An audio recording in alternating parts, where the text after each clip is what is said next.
Trump associate Roger Stone now tells the Washington Post that in May 2016, he met with a Russian national who he says was offering dirt on Hillary Clinton in exchange for $2 million.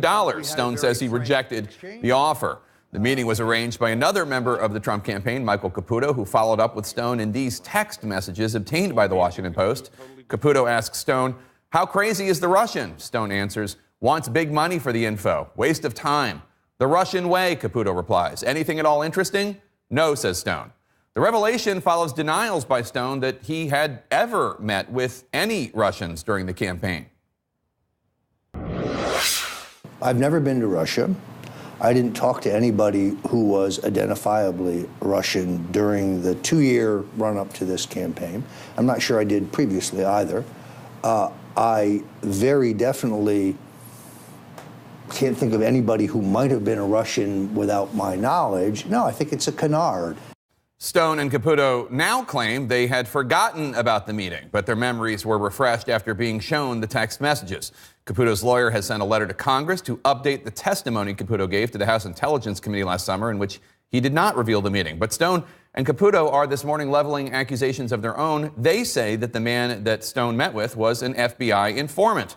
The Russian national, Henry Greenberg, has also used the name Henry Okniansky, and on an immigration filing in 2015, as the Post reports, he claimed to have been an informant, though he told the Washington Post he was not acting on behalf of the FBI when he met with Stone, and that he stopped working with the FBI in 2013. The FBI did not comment to the Post. This latest twist comes as President Trump's former campaign chairman, Paul Manafort, is currently behind bars, and Trump's longtime fixer, Michael Cohen, is reportedly telling friends he expects to be arrested soon. The pressure is building on both of them to cooperate with the special counsel and prosecutors. Now, President Trump's lawyer, Rudy Giuliani, is raising the specter of, quote, cleaning up the aftermath of the Mueller probe by using presidential pardons. Joining me now is President Trump's attorney, the former New York City Mayor, Rudy Giuliani. Mr. Mayor, happy Father's Day. Thanks so much for joining us. The same to you. Let's start with that breaking news from the Post. The former Trump associate Roger Stone met with a Russian national to try to learn damaging information about Hillary Clinton in 2016. Was President Trump aware of this meeting? I doubt it. I certainly didn't know about it. It's news to me. I just read it here in the Washington Post.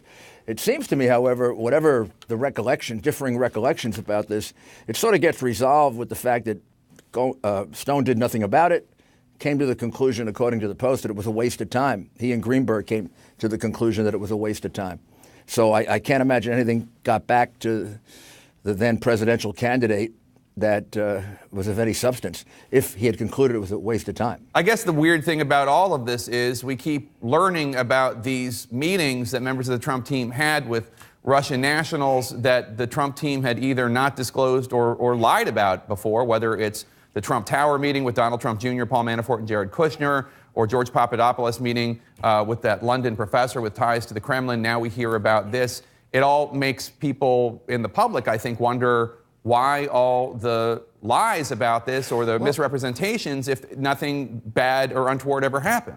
The earlier meeting, I don't particularly want to go back to because I think that then kind of explained and over-explained. However, this one, I can see why Stone might not have focused on it because the guy had nothing to offer. The guy was doing everything he could to disguise who he was. You read off a couple of names that he had. Most extraordinary thing is on some document he described himself as an informant. Every informant I ever had tried to keep that secret. I mean, you don't like say, "Oh, I'm an informant. I can come to the United States." So it sounds like a very strange guy.